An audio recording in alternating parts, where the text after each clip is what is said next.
Admiral Cathvar stood on the bridge of his massive warship, watching the stars through the crystal viewing dome.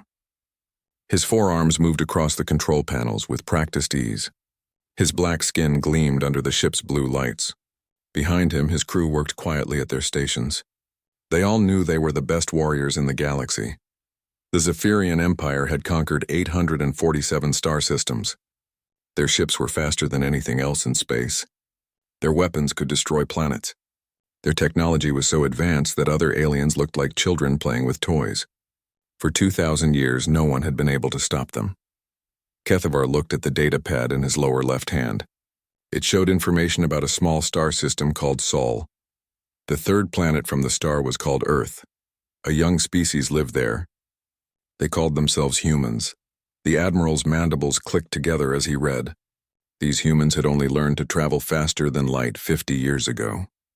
Their ships used old fusion engines that other species had stopped using centuries ago. Their weapons fired simple metal bullets and basic missiles. They had spent most of their history fighting wars against each other on their single planet. "Sir," said his second-in-command, Commander Veltar, "the Galactic Council has sent another message about the Sol system." Cathvar's four eyes rolled in annoyance. "What do they want now?" "They are asking us again to stay away from human space. They have marked it with Quarantine Protocol Omega, the highest warning level." The Admiral laughed, a sound like grinding stones. "The Council is full of weak species. They see danger where brave warriors see opportunity." He pulled up a holographic map of the galaxy. The Sol system glowed red at the edge of Zaphirian space. Around it were 7 other star systems with planets that could support life. Deep scans showed these worlds were rich in rare metals that the Empire needed. "Look at these readings," Cathvar said, pointing to the data. "Enough platinum to build 1,000 new ships. Rare earth elements that could power our cities for centuries. And what guards these treasures? A species that still fights with projectile weapons." Commander Veltar shifted nervously. "Sir, the warnings from the Council are very strong. They say no one who has attacked the humans has ever returned to tell what happened." "Superstition," Cathvar said with a wave of his upper right hand. "The Council wants to keep these resources for themselves. They spread scary stories to keep real warriors away." The Admiral had read all the reports. 17 different alien species had tried to invade human space over the past 50 years. None had succeeded. Most had simply disappeared. The few survivors who made it back spoke of impossible things. They said humans fought like demons. They said human ships appeared from nowhere and vanished just as quickly. They said humans never surrendered even when all hope was lost. Cathvar believed none of it. He had studied human military history. They fought with chemical explosives and metal bullets. Their ships had no energy shields. Their fastest vessels could barely reach half the speed of a Zaphirian cruiser. How could such primitives defeat advanced civilizations? "The High Command has approved our request," Cathvar announced to his bridge crew. "We will take 50 ships to the Sol system. We will give the humans one chance to surrender. If they refuse, we will show them why the galaxy fears the Zaphirian Empire." The crew cheered. They had been waiting for a new conquest. The last few campaigns had been too easy. Entire species had surrendered after seeing just one Zaphirian warship. There had been no real fighting for years. Cathvar studied the human ship designs on his screen. Their vessels looked like metal boxes with engines stuck on the back. No style, no elegance, no advanced materials. The largest human warship was smaller than a Zaphirian escort vessel. "Sir," said the weapons officer, "our smallest destroyer has more firepower than their entire fleet combined. Why are we taking 50 ships?" "Because," Cathvar said, "we are not just conquering one system. We are sending a message to the entire galaxy. When we crush these humans quickly and completely, every other species will remember why they bow to Zaphirian might." The Admiral called up more files on his personal display. Human culture fascinated him in the same way that studying insects might interest a scientist. They had hundreds of different languages and thousands of different belief systems. They could not even agree on how to govern their own planet. Yet somehow they had managed to build spacecraft and explore other worlds. Their military tactics were crude but numerous.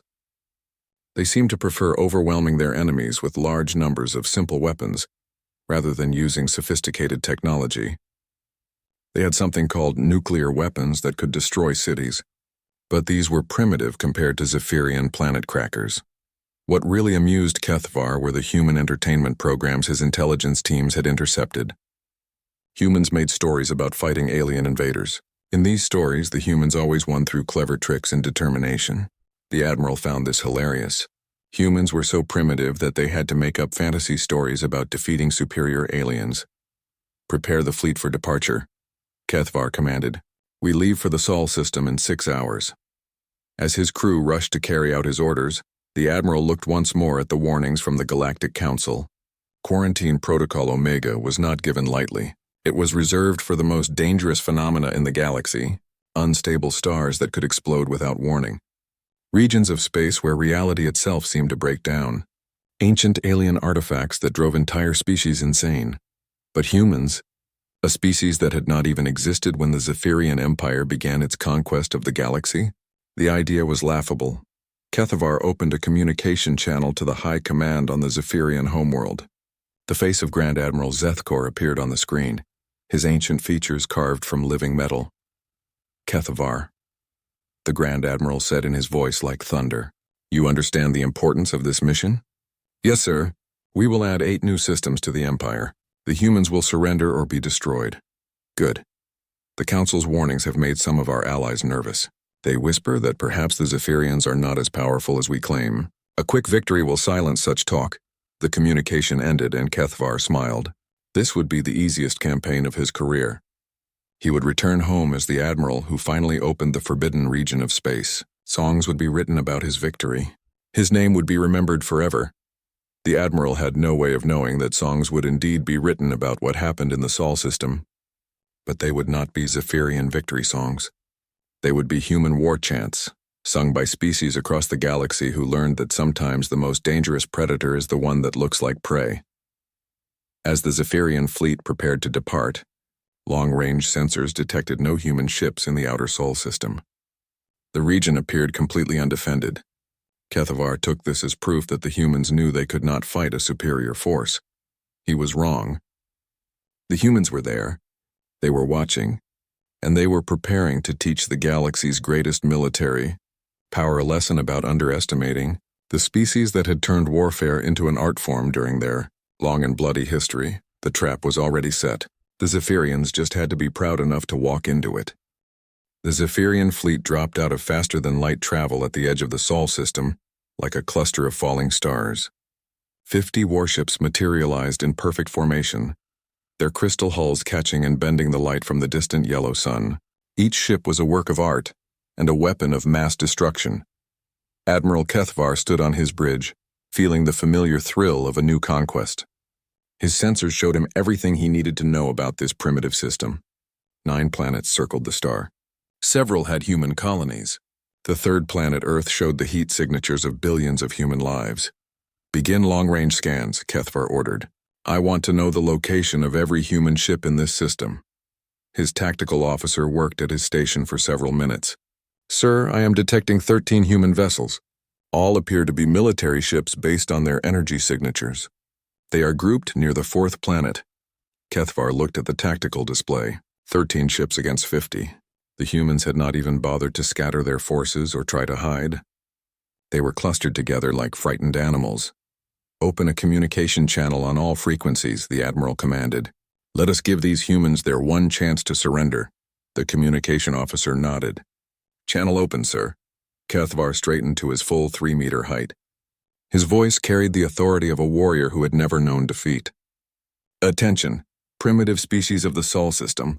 I am Admiral Kethvar of the Zaphirian Empire. Your region of space now belongs to us. You will surrender all military vessels immediately, and prepare your worlds for occupation. You have 1 standard hour to comply." For several minutes there was only static. Then a new voice came through the speakers. It was female, speaking in clear galactic standard. "Language with a strange accent. This is Fleet." "Admiral Sarah Chen of the Terran Defense Fleet. You are trespassing in sovereign human space under the authority of the United Earth Government. Turn your ships around and leave immediately, or we will be forced to defend ourselves." The bridge of Kethvar's flagship fell silent. Several junior officers stared at their admiral in shock. No species had ever refused a Zaphirian surrender demand. Most alien leaders begged for mercy within minutes of seeing a Zaphirian fleet. Kethvar's mandibles clicked in amusement. "Did this human just threaten us?" "It appears so, sir. said Commander Veltar quietly. The Admiral laughed, a sound like breaking glass. Magnificent. They have no idea what they face. Weapons officer. Target that large asteroid at coordinate 77 Alpha. Full power, sir. I want to show these humans what happens to things that displease me. The weapons officer entered the targeting data. On the main screen, a massive asteroid appeared. It was roughly spherical, about 2 kilometers across, large enough to destroy a city if it fell on a planet. Fire. A beam of pure energy lanced out from the Zaphirian flagship. The asteroid simply disappeared. One moment it was there, the next it was nothing but expanding gas and tiny particles. The demonstration was meant to show the humans the futility of resistance. Open the channel again, HFY said. This is Admiral Chen. We saw your display. We are not impressed. You have 10 minutes to leave our space. The human's voice was steady. No fear, no begging. HFY found this even more amusing. These primitives truly did not understand what they faced. Begin the advance, he ordered. Take us toward the 4th planet. Let us see how brave these humans are when we get closer. The Zaphirian fleet moved deeper into the Sol system. Their sensors showed the human ships beginning to move. As predicted, they were retreating. 13 small vessels pulling back toward the inner planets. They run, said Commander Veltar, just like all the others, but something bothered HFY. The human ships were not fleeing in panic.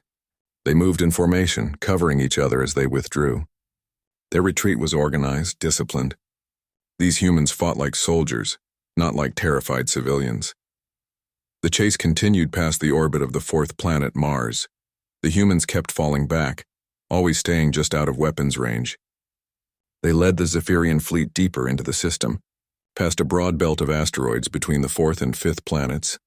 Sir, said the sensor operator, I am reading some strange energy signatures from the asteroid belt. HFY barely paid attention. His focus was on the retreating human ships. Soon they would be trapped against their own homeworld with nowhere left to run. Then he would show them what real weapons could do. The human ships are changing course, reported the navigation officer. They are moving toward Earth. Perfect. HFY wanted the humans to see their homeworld behind them when they made their final stand. It would make their defeat even more complete. The Zaphirian fleet was halfway through the asteroid belt when the trap sprung. What had looked like ordinary space rocks suddenly came alive with weapons fire. Hidden missile launchers erupted from concealed positions throughout the belt. Automated defense platforms that had been disguised as asteroids opened up with nuclear-tipped torpedoes. Ships that had been powered down and drifting like debris lit up their engines and joined the attack. The humans had not retreated. They had led the Zaphirians into a carefully prepared killing field. Shields up. Evasive maneuvers. HFY shouted, but it was too late for some of his ships. The first wave of missiles overwhelmed 3 Zaphirian cruisers. Their energy shields, designed to stop beam weapons and plasma bolts, were not prepared for the massive kinetic impact of nuclear warheads. The ships cracked open like eggs, their crews dying in the vacuum of space. Where did all these weapons come from? Commander Veltar demanded. The tactical display showed the truth. The humans had not built these defenses recently. They had been here for years, maybe decades. Automated systems powered by the slow fusion of hydrogen in space. Mining ships converted into weapons platforms. Cargo haulers loaded with explosives instead of supplies. Return fire, HFY ordered. Destroy everything! The Zaphirian fleet began to respond, their superior weapons reaching out to destroy the human defensive positions. But for every platform they eliminated, 2 more seemed to appear. The humans had turned the entire asteroid belt into a weapon. Worse, the 13 human ships that had been retreating were now attacking from behind. They came in fast and hard, targeting Zaphirian engines and weapon systems with surgical precision. Their missiles were crude but effective, designed to cause maximum damage to sophisticated systems. Sir, the humans are using some kind of computer virus, reported the communications officer. It is transmitting through our translation protocols. Our secondary systems are being affected. As if to prove the point, every speaker on the bridge suddenly began playing loud human music. Voices sang words HFY could not understand, but the emotion was clear. These were war songs, battle hymns, the sound of a species that enjoyed fighting. Cut all external communications, HFY ordered, but the damage was done. The virus had spread through his ship's computer network. Lights flickered. Gravity fluctuated. Non-essential systems shut down randomly. Through it all, the human voices kept singing. The Admiral watched in growing shock as his perfect formation dissolved into chaos. His ships were taking damage from weapons that should not have been able to penetrate their defenses. Human tactics made no sense. They sacrificed expensive ships to destroy single Zaphirian systems. They attacked without regard for their own survival. "Sir, we have lost 7 ships," Commander Veltar reported. "The humans are fighting like they have nothing to lose." Kethvar stared at the tactical display. This was not how conquests were supposed to go. Advanced civilizations surrendered when faced with superior technology. They did not hide weapons in asteroid belts. They did not sing songs while they died. For the first time in his long military career, Admiral Kethvar began to understand why the Galactic Council had warned everyone to stay away from human space. These beings did not fight like a civilization. They fought like a force of nature. 3 days after the disaster in the asteroid belt, Admiral Kethvar tried to understand what had gone wrong. His fleet was down to 43 ships. The humans had lost only 4 vessels, and those had been destroyed while ramming Zaphirian cruisers at incredible speeds. The Admiral stood in his war room, studying tactical displays that made no sense. Human forces were scattered throughout the Saul system now, but they refused to fight a proper battle. Every time Zaphirian ships moved to engage them, the humans would attack from an unexpected direction, then disappear before the superior Zaphirian weapons could respond. "Sir," said Commander Veltar, "we have another problem. The humans are not following standard rules of warfare." Kethvar's 4 eyes focused on his second-in-command. "Explain." "They are targeting our supply ships. 3 of our fuel tankers have been destroyed by human raiders using small, fast vessels. They are also attacking our communication relays outside the system." This was unheard of. Civilized species fought ship-to-ship battles between military forces. They did not attack supply lines or communications. There were rules about these things, agreements that had been followed for thousands of years. "How can they reach our supply ships?" Kethvar demanded.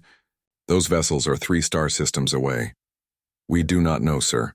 Human ships keep appearing where our sensors say there is nothing. They attack quickly and vanish before we can respond." The Admiral pulled up intelligence reports on human technology. Their ships should not be able to travel faster than his own vessels. Their stealth systems were primitive compared to Zaphirian cloaking devices, yet somehow they were moving through space like ghosts. A new alarm sounded on the bridge. "Sir," called the tactical officer, "we have multiple human ships approaching our position." "How many?" "6 vessels, sir. They appear to be converted cargo ships." Kethvar felt relief. Finally, a normal engagement. Human cargo ships against Zaphirian warships. The outcome was obvious. All ships prepare to engage. Show these humans what real military vessels can do.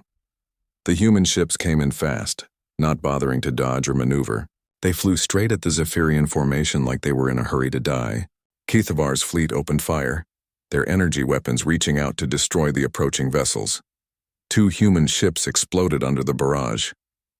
A third lost its engines and began to spin helplessly through space. But the remaining 3 kept coming. As they got closer, Kethvar realized something was wrong. "Sir," said the sensor operator, his voice tight with worry. "Those ships are not slowing down." The human vessels struck the Zaphirian formation at nearly the speed of light. Even converted cargo ships became terrible weapons when they hit at that velocity. The first ship tore completely through a Zaphirian destroyer, splitting it in half. The second ship clipped a cruiser's engine section, sending the larger vessel spinning out of control. The third ship missed its target, but exploded so close to a Zaphirian frigate that the blast wave cracked the smaller ship's hull. In 30 seconds, the humans had traded 3 cargo ships for 2 Zaphirian warships and significant damage to a third. By any rational calculation, the humans had lost the exchange, but they seemed to consider it a victory. "They are insane," whispered Commander Veltar. Kethvar was beginning to agree. What kind of species used suicide attacks as a standard tactic? What kind of warriors sang songs while they died? How could any military force function when its soldiers seemed eager to throw their lives away? The answer came when human boarding parties hit his flagship 2 hours later. The attack came from nowhere. Human soldiers in simple spacesuits somehow got through the Zaphirian shields and attached themselves to the hull. They used crude cutting tools to burn through the outer armor, then swarmed into the ship's corridors. "Security teams to all boarding sites," Kethvar ordered. "Repel the invaders." His elite guards moved to intercept the humans. Zaphirian soldiers were larger, stronger, and better armed than any human. They wore powered armor that could deflect most weapons. They carried plasma rifles that could burn through steel. They had trained for centuries in the art of ship-to-ship combat. The humans killed them anyway. The invaders used weapons that should not have worked. Simple electromagnetic pulse grenades that shut down Zaphirian-powered armor, kinetic rifles that fired metal bullets designed to penetrate energy shields, chemical explosives that created deadly fragments in the narrow ship corridors. But it was not just their weapons that made the humans effective. It was their tactics. They moved through the ship like they had studied the blueprints. They knew exactly where to strike to cause maximum damage. They targeted life support systems, power junctions, and computer networks with surgical precision. "Sir," reported the chief of security, "the humans have taken decks 4 through 7. They are moving toward the reactor core. Stop them." "We are trying, sir, but they fight like nothing we have ever encountered. They set traps for our soldiers. They use our own ship's systems against us, and they never surrender, even when wounded." Kethvar accessed the security cameras and watched the battle raging through his ship. What he saw chilled him to his core. Human soldiers moved through the corridors with deadly efficiency. When cornered, they fought with knives and bare hands rather than give up. When injured, they continued fighting until they could no longer move. One human, badly wounded and surrounded by 6 Zaphirian guards, activated some kind of device on his armor. The explosion killed him instantly but also destroyed a critical power junction that knocked out weapon systems on 3 decks. These humans did not fight to win battles. They fought to make sure their enemies could never threaten them again. "Security teams have retaken Deck 6, came another report, but the humans destroyed the main computer core before they were eliminated. "We have lost access to navigation and long-range communications." Kethvar realized the truth. The boarding attack had never been meant to capture his ship. It had been a sabotage mission. The humans had sacrificed their soldiers to cripple his flagship, and they had succeeded. "Sir," said the communications officer, "we are receiving a transmission from the human fleet." The main screen showed Admiral Sarah Chen again. She sat in what appeared to be the bridge of a human warship. Behind her, Kethvar could see other humans working at their stations. They looked calm, professional. They showed no sign of the battle madness he had witnessed from their soldiers. "Admiral Kethvar," Chen said, "you have lost 12 ships since entering our system. Your flagship is damaged. Your supply lines are cut. Your communications are compromised. I am offering you one final chance to withdraw your forces." The Zaphirian admiral's mandibles clicked in rage. "You dare to offer me terms? You are primitives fighting with crude weapons." "Yes," Chen agreed. "We are primitives. We have been fighting wars against each other for our entire history. We know every trick, every strategy, every way to hurt an enemy that thinks it is stronger than we are. You have superior technology, Admiral, but we have something you do not." "What?" "We have nothing left to lose. This is our home. These are our worlds, our families. We will destroy your entire fleet before we let you take them, and we will make sure it costs you so much that you never try again." The transmission ended, leaving Kethvar alone with his thoughts. For the first time since the campaign began, he wondered if the Galactic Council's warnings had been right. These humans were not just defending their territory. They were teaching the galaxy's greatest military power that there were worse things than losing a battle. There was losing it to someone who fought like they enjoyed it. 2 weeks into what should have been a quick conquest, Admiral Kethvar faced a situation no Zaphirian commander had experienced in over a millennium. His invasion fleet was failing. 22 ships remained operational. The humans had somehow reverse-engineered captured Zaphirian technology and were using it against his forces. Human weapons now pierced his shields. Human ships moved with speeds that matched his own vessels. Most disturbing of all, the human seemed to be getting stronger while his forces grew weaker. "Sir," Commander Veltar said as he entered the Admiral's private quarters, "we have received new intelligence from our spy networks. The situation is worse than we thought." Kethvar looked up from the tactical reports scattered across his desk. Each one told the same story.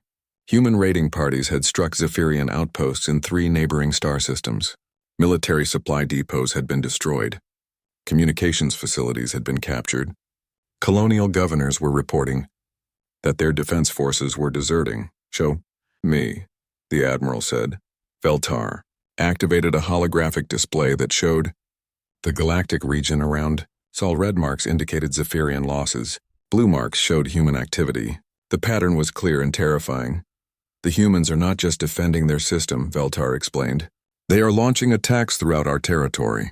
Small groups of human ships appear without warning, strike their targets, and disappear before our forces can respond.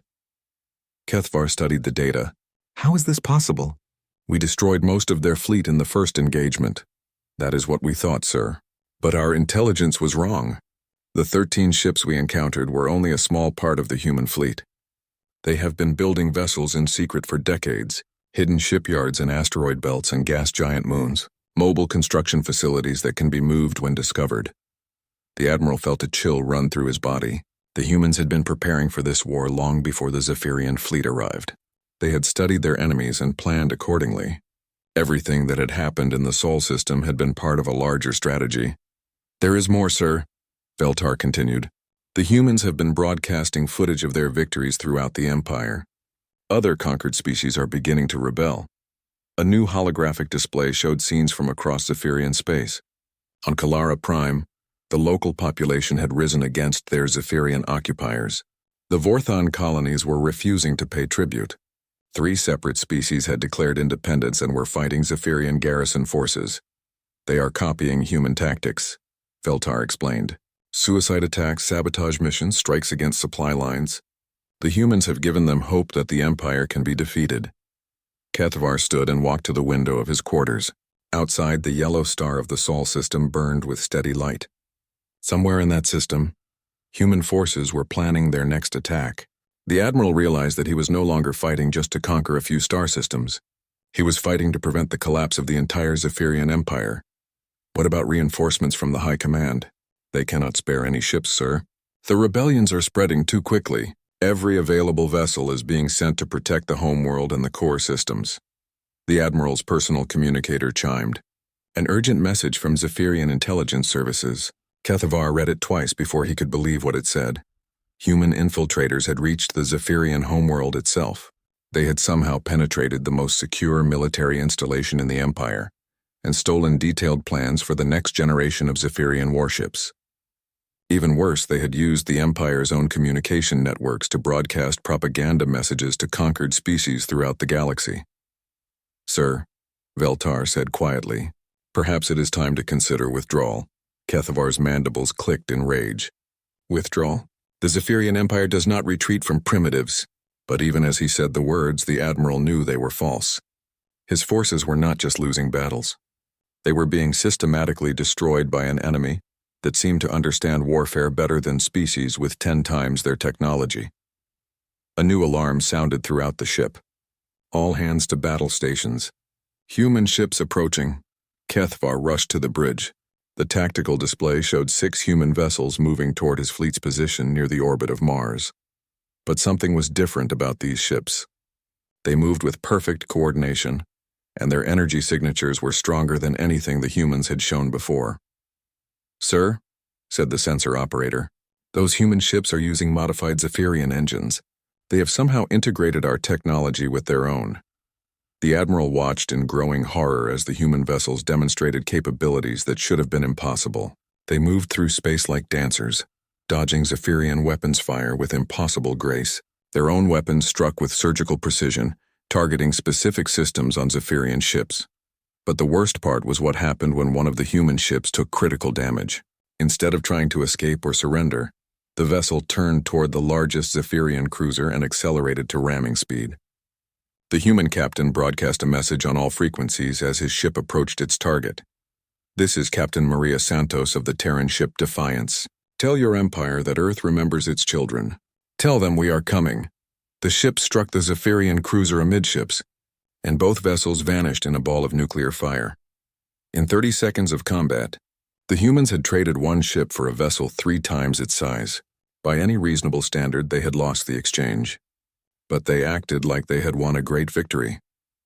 Sir, Commander Veltar said, I am receiving reports from across the fleet. Human ships are attacking simultaneously in multiple locations. They are coordinating their strikes across light years of space. Kethvar realized the truth. The humans were not fighting individual battles. They were fighting a single, coordinated war across dozens of star systems. Every attack was planned to support every other attack. Every loss was calculated to achieve a strategic goal. "They are not trying to defeat us quickly," the Admiral said to himself. "They are trying to make sure we can never threaten them again." The communication officer looked up from his station. "Sir, we are receiving a message from the High Command." The face of Grand Admiral Zethkor appeared on the main screen. The ancient warrior looked older than Kethvar had ever seen him. Behind him, the Admiral could see smoke and damage on what should have been the most secure bridge in the Empire. "Kethvar," the Grand Admiral said, "you must end this war immediately." "Sir, we can still achieve victory. If you send reinforcements, Ara." "There are no reinforcements." Zethkor's voice was filled with rage and fear. "Half the Empire is in rebellion. Human agents have somehow infiltrated our most secure facilities. 3 of our core worlds have declared independence. The humans have not just defeated your fleet. They have destroyed the foundation of our power." The transmission ended, leaving Kethvar alone with the consequences of his pride. He had brought the greatest fleet in Zaphirian history to conquer a primitive species. Instead, he had triggered the collapse of a galactic empire. The Admiral looked at the tactical display one more time. His remaining ships were scattered and damaged. The humans were closing in from all directions. Soon there would be nothing left of his grand invasion force. For the first time in his long military career, Admiral Kethvar began to understand what the word defeat truly meant. The final battle above Earth lasted 14 hours. Admiral Kethvar faced it with only 8 ships remaining from his once mighty fleet. Against him came not just human vessels, but ships from a dozen other species that had joined humanity's cause. The galaxy's greatest military power was about to face its ultimate humiliation at the hands of the species it had most underestimated. "Admiral Sarah," Chen's voice filled the bridge of Kethvar's damaged flagship. "This is your final warning, Admiral. Surrender now and your surviving crews will be treated according to galactic law. Continue this fight and none of you will leave this system." Kethvar looked around his bridge. Half the stations were unmanned due to casualties. Smoke drifted from damaged systems.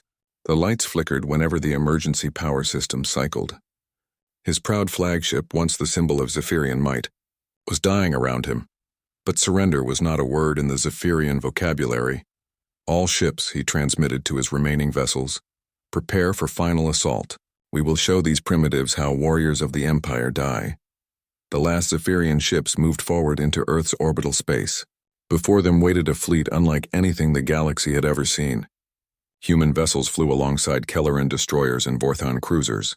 Former enemies had united under a single banner: resistance to tyranny. The battle began with a storm of weapons fire.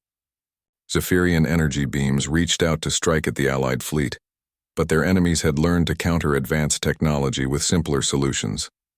Human ships carried reflective armor that scattered energy weapons. Other species used electromagnetic shields that disrupted Zaphirian targeting systems. "Sir," Commander Veltar reported, "our weapons are having minimal effect. The enemy has adapted to our technology." Kethvar watched his tactical display with growing despair. Every advantage his people had once possessed was gone. Human engineers had reverse-engineered Zaphirian science and found ways to neutralize it. Worse, they had shared this knowledge with every species that wanted to fight the Empire. A massive explosion shook the flagship. "Direct hit to our engine section," came the damage report. "We are losing power." Through his viewing dome, Kethvar could see human ships closing in. But these were not the crude vessels he had faced weeks ago. These ships moved with deadly precision, their hulls gleaming with advanced armor and weapon systems that combined human ingenuity with alien technology. "Sir," the communications officer called out, "I am receiving transmissions from across the galaxy. The rebellions are succeeding everywhere. Our forces are surrendering or joining the resistance movements." The Admiral pulled up a galactic map on his personal display. Red indicators showed the collapse of Zaphirian control across hundreds of star systems. In some cases, entire fleets had switched sides after witnessing human victories.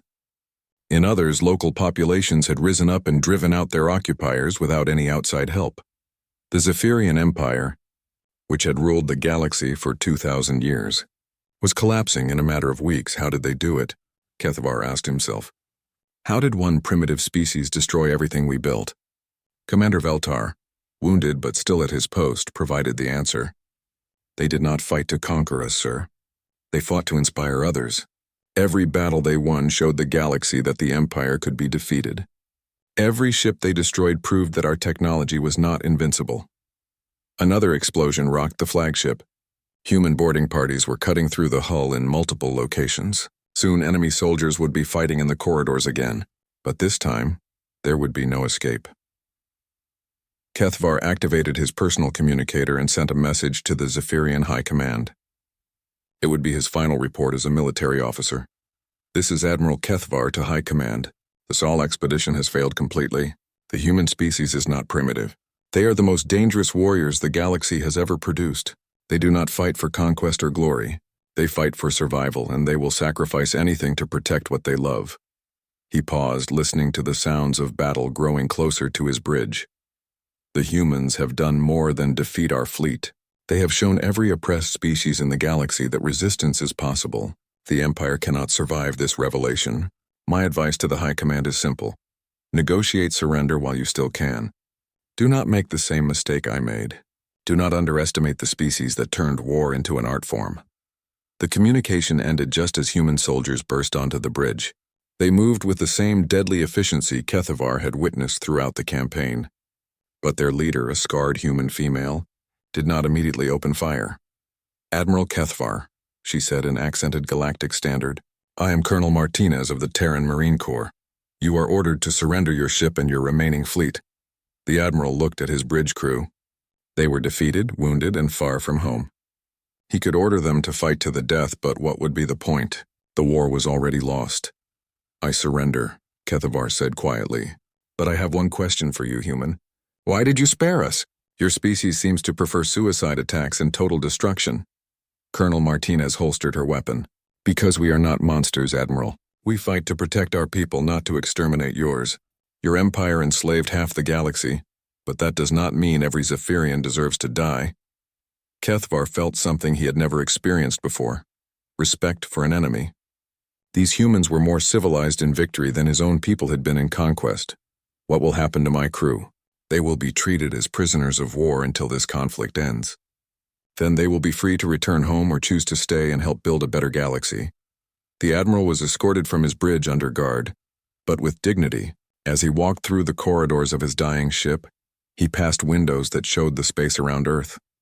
The planet hung in the void like a blue jewel, beautiful and peaceful. It was hard to believe that such a lovely world had produced the warriors who destroyed his empire. 3 months later, the Zaphirian government formally surrendered to the Galactic Liberation Alliance.